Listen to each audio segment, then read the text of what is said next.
Assalamualaikum warahmatullahi wabarakatuh. Kali ini saya Ahmad Syafi'i dengan nomor induk mahasiswa 933100719. Sesuai dengan arahan Ibu Guru, saya ingin menjelaskan sedikit tentang dua materi tadi. Yang pertama tentang diskriminasi terhadap non-Muslim.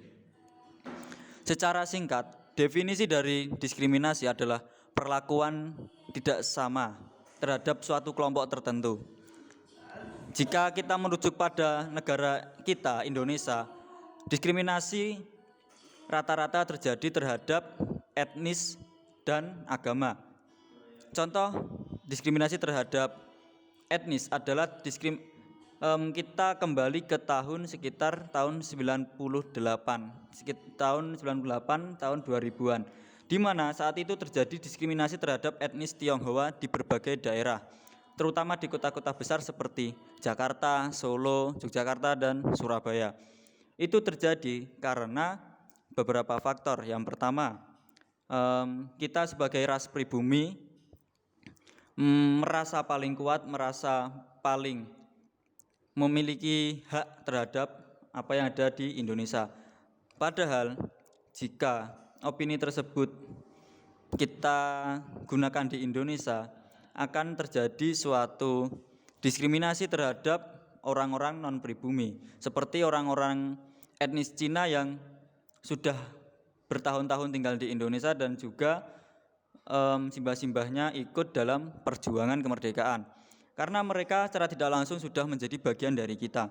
Lalu diskriminasi terhadap non-Muslim. Di Indonesia kita mempunyai semboyan yaitu Bhinneka Tunggal Ika, berbeda-beda tetapi tetap satu.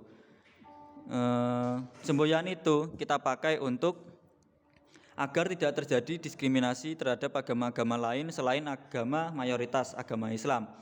Kita tahu sendiri diskriminasi terhadap non-Islam itu terjadi di depan mata kita di masyarakat. Contohnya, ketika teman-teman memiliki tetangga non-Muslim, teman-teman pasti akan melakukan diskriminasi. Contohnya, ketika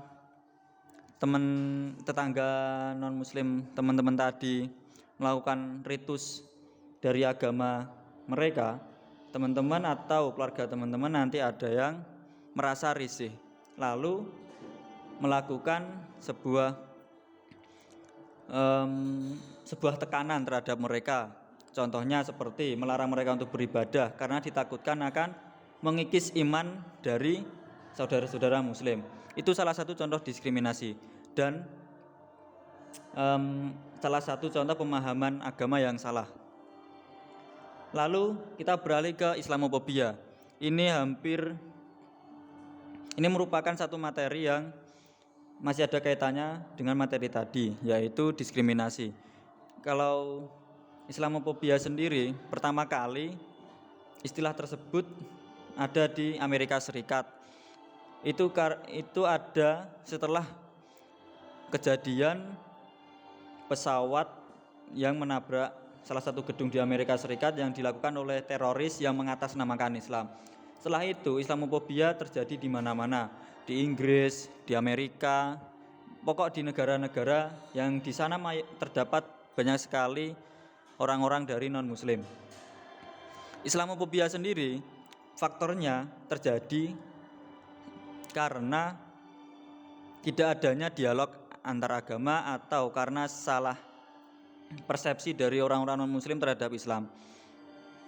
Contohnya, orang-orang non-Muslim di Amerika atau di Eropa itu menilai Islam adalah agama yang keras.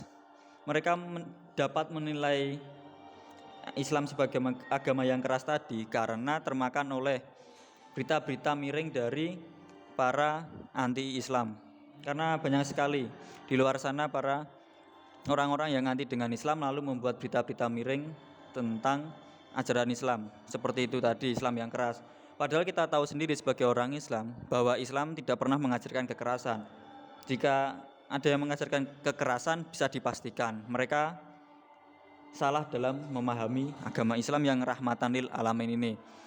Mungkin itu saja yang dapat saya sampaikan terkait dua materi tadi. Jika ada salah kata, mohon untuk dimaafkan. Oke.